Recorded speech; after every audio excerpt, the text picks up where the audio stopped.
Buenas tardes. Continuamos con este ejercicio de Escuela de Formación Cristiana y hemos establecido que es importante para nosotros recordar o conocer la doctrina que sustenta la Iglesia Presbiteriana, la cual es nuestra iglesia. Sabemos que hay muchas iglesias cristianas y hay muchas iglesias bíblicas cristianas. Sin embargo, en ocasiones nos separa el pensamiento bíblico, porque a veces creemos algunas cosas y otras cosas no.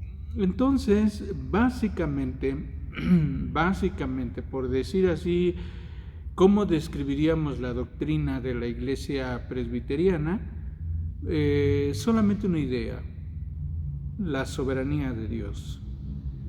De acuerdo a lo que usted entiende de cómo es Dios, si Dios gobierna o no, si es Dios quien dirige todas las cosas o no, entonces va a estar basada su fe. En muchas ocasiones pensamos que esto no es tan importante, pero la verdad es que es fundamental en la vida de todo cristiano. Recordando un poco lo que vimos la semana pasada, decíamos que Dios es un Dios absolutamente soberano. Dios ejerce su soberanía de manera absoluta. No existe nada que no pueda ser de parte de Dios como un Dios soberano. Es decir, cualquier cosa que acontece no le toma desprevenido a Dios, no le toma distraído. Dios no se duerme y se despierta y ya es un caos el mundo. No, Dios no es un Dios que tenga que corregir su plan, ¿verdad? Sino Dios es soberano, es inmutable, porque todo lo que hace lo hace bien, lo hace perfecto. Y entonces todo lo que se va a experimentar el hombre es, a final de cuentas, la voluntad de Dios, la cual está establecido que sea para su honra y para su gloria.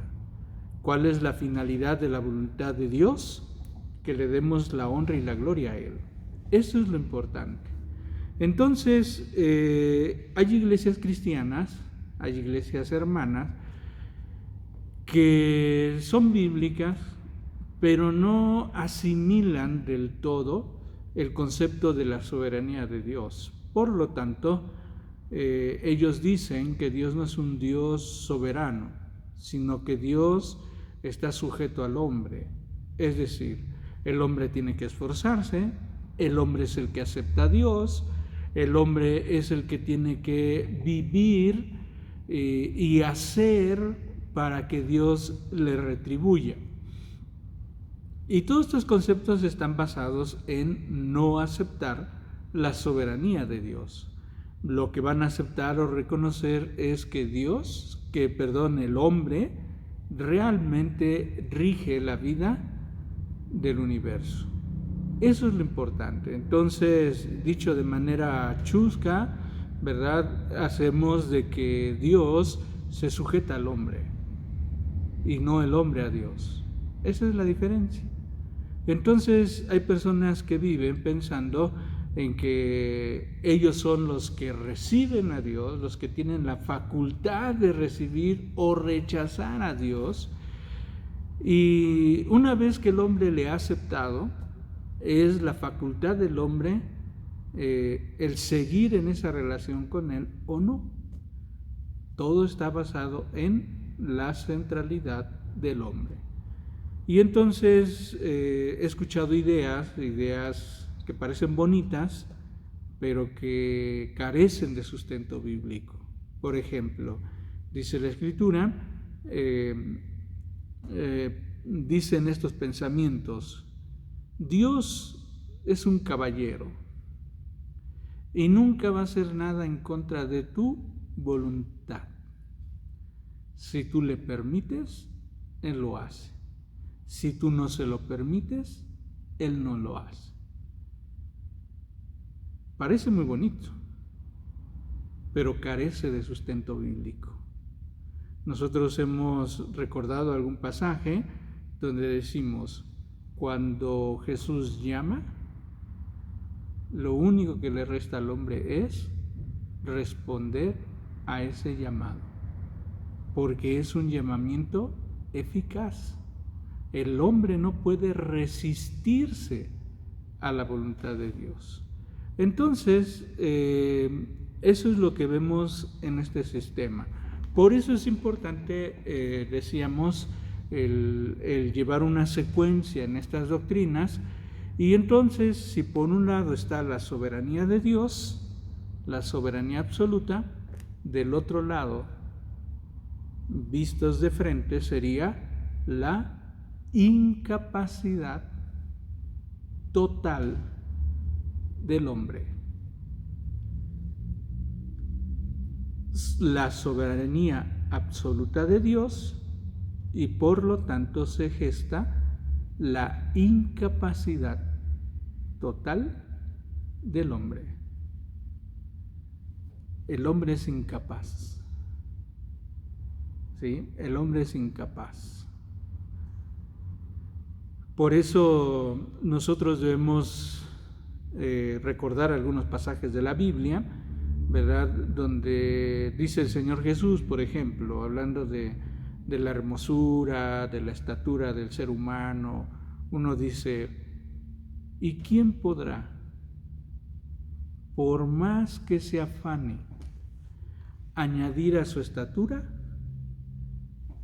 un codo, un poco más? ¿Quién puede? No se puede. Desde las cosas más elementales, Dios le va a decir a Job, ¿verdad? En esa confrontación con Job, le va a decir, ¿y tú qué hacías? Mientras yo estaba creando el mundo, ¿quién cuida la cabra montés mientras nacen sus crías? ¿Quién las cuida? ¿Tú qué haces? ¿Quién le dice al mar, hasta aquí llegas? ¿Quién le dice? Entonces, el ser humano, la verdad es de que la historia va a hablarnos precisamente de lo carente que es el hombre. En temporadas como estas, por ejemplo, parece que un río se seca y se ve por donde transita el río. Y hay muchas personas que llegan a construir muy cerca e incluso dentro de lo que representaba el río, porque creen que están listos. Y decían temporadas de esta porque vienen las temporadas de lluvias, de huracanes, ¿verdad? Y dice que otra vez, nuevamente, el planeta empieza a tomar su círculo y los ríos empiezan a tomar su cauce, y muchas veces se lleva casas enteras porque el hombre no entiende. El hombre, dice la Escritura, es un necio que sigue construyendo sobre la arena. Esa es la incapacidad. Y según el doctor Roger Smalling, que es el material que estamos estudiando, uno de los temas más controversiales dentro de la incapacidad del hombre tiene que ver con la libertad que el hombre tiene entonces. Yo tengo libertad de escoger o decidir. Y esto en cuestiones doctrinales se conoce como la libertad de decisión o el libre albedrío. Y hay muchas personas que piensan que todos nacemos, por ejemplo, una de las ideas, todos nacemos moralmente buenos, todos. Todos al momento de nacer somos como Adán y Eva, no conocemos el pecado, no hay nada, somos buenos, somos moralmente buenos. ¿Por qué el hombre peca? Porque empieza el hombre a recibir, aprender lo que se vive en la sociedad, y entonces el niño se da cuenta que si llora los padres le dan de comer, entonces empieza a hacer berrinches y ahí vemos la maldad ya del niño. ¿Pero por qué lo hizo? Porque aprendió de lo que se gesta en medio de todo. Todos nacemos moralmente buenos. Otros dicen que todo ser humano tiene la libertad de hacer lo que con su vida, lo que bien quiere, porque tenemos la capacidad de ser como Dios. Recordemos que ya esta mentira la utilizó Satanás. Cuando hizo caer a Eva, le dice, serás como Dios. ¿Y fue el hombre Dios? No, no fue el hombre Dios. Así es de que, hermano, hermana, amigos, cuando usted de repente tiene planes y dice, mañana vamos a hacer esto, y resulta que no podemos. La esposa se dispone a lavar y dice, estos días ha hecho mucho calor, mañana me voy a levantar temprano y voy a lavar. Y se levanta el día, se levantan y está muy nublado. Por más que quiera el hombre, no puede hacer nada. ¿Se acuerdan cuando inició la pandemia? Había muchas cosas y había muchos rumores. Y mucha gente ya tenía algunos planes predispuestos para este mes de abril, vacaciones de Semana Santa. Otros ya tenían preparado incluso vacaciones para este término del ciclo escolar. Otros tenían ya preparados una gran celebración porque el niño o la niña terminaban la primaria, la secundaria, la preparatoria, la carrera, y decían, esto hay que hacerlo en grande. ¿Y qué pasó? ¿El hombre lo puede controlar? No, por más que quiera. Me llamó la atención una ilustración que está corriendo en internet, que hacen la pregunta, ¿no? ¿Cómo te ves de aquí a 5 años? Y entonces quien contesta de manera chusca dice, espérame tantito, estoy tratando de llegar a fin de año 2020, a la Navidad del 2020. No puedo correr ya tanto. Pero antes de la pandemia, ¿cuál era nuestro pensamiento? Entonces el hombre es incapaz de hacer nada. Por eso quiero que vayamos al texto y vamos a recordar este texto que es muy importante. Romanos capítulo 3. Y aquí va a hablar cosa muy interesante. Romanos capítulo 1 y 2 y parte de lo que va a llevar el 3, va a llevar diciéndonos el apóstol Pablo que hay judíos y hay gentiles. Y que los judíos, no por saber la ley de Dios, son mejores que los gentiles. Como un ciego va a ser guía de ciegos, ¿verdad?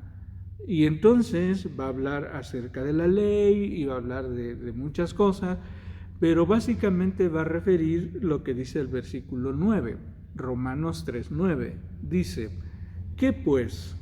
¿Somos nosotros mejores que ellos?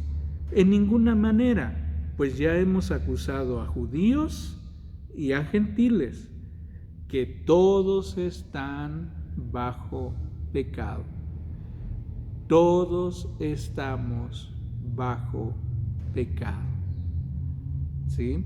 Y aquí vamos a decir, si existe una libertad, esta libertad se debe entender bajo el pecado. Por eso dice el texto, versículo 10, como está escrito, no hay justo, ni aún uno. No hay quien entienda, no hay quien busque a Dios. Todos se desviaron, a una se hicieron inútiles.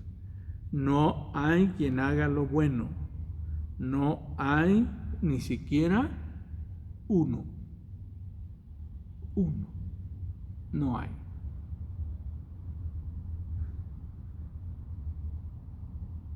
Cuando nosotros pensamos en esto, realmente tenemos que entender nuestra incapacidad. No somos personas buenas, por lo tanto no vamos a vivir en santidad. No somos personas que por nosotros mismos busquemos a Dios, jamás. Si no es la misericordia de Dios quien ha tomado la iniciativa, y es como lo vamos a ver más adelante, es que el hombre puede llegar a tener relación con Él. Todos vivimos bajo pecado. Entonces, si es que hubiese una libertad, quiero explicarlo de la siguiente manera, una pequeña ilustración. Hagan de cuenta ustedes que esto que tengo aquí, que representa, que es las llaves del auto que Dios nos ha concedido, hagan de cuenta que esto es un perrito, un perro muy agresivo, pero está amarrado. ¿Cuál es la libertad que él tiene? Bueno, la libertad que él tiene es lo que le va a dar lo que le está sujetando. No puede ir más allá de lo que se le está concediendo. Entonces él puede caminar todo en torno y dice tiene libertad de hacer todo lo que él quiera, ladrar, comer, hacer sus necesidades, jugar, dormir. Él puede hacer todo lo que él quiera, pero dentro de lo que se le permite. Esto va a representar el pecado de nuestra vida. Si nosotros de alguna manera podemos tener la libertad, tenemos la libertad de decidir, pero todo lo que está alrededor de ¿qué? Del pecado. Porque nosotros somos personas por naturaleza pecadores. No somos pecadores porque cometemos pecados. Somos pecadores porque esa es nuestra naturaleza. A partir de que Adán y Eva pecaron, las demás generaciones vivieron ya inmersas en un estado, en una naturaleza pecaminosa. Entonces el hombre al nacer vive ya bajo el pecado. Sus criterios va a ser el pecado, sus deseos va a ser el pecado, todo va a ser el pecado. Entonces, si algo quieres, tienes libertad, pero en el pecado. Por eso nosotros debemos entender que no somos Dios. Porque una de las características que vamos a ver es que Dios es santo. Y aquí es el milagro más grande. Y nosotros somos pecadores. Así es de que mi incapacidad en relación con Dios marca un lado opuesto en el universo. Dios es soberano, el hombre es incapaz. Dios puede hacer su voluntad, el hombre solamente puede hacer en lo que está en el pecado. Por eso disfruta el pecado, por eso anhela el pecado, por eso quiere vivir en pecado, porque le es más fácil, lo disfruta más. Porque no hay quien haga lo bueno, no hay ni siquiera uno solo. Ojalá tenga la oportunidad de seguir estudiando en su manual y nos vemos la próxima semana en el nombre del Señor. Que Dios les bendiga.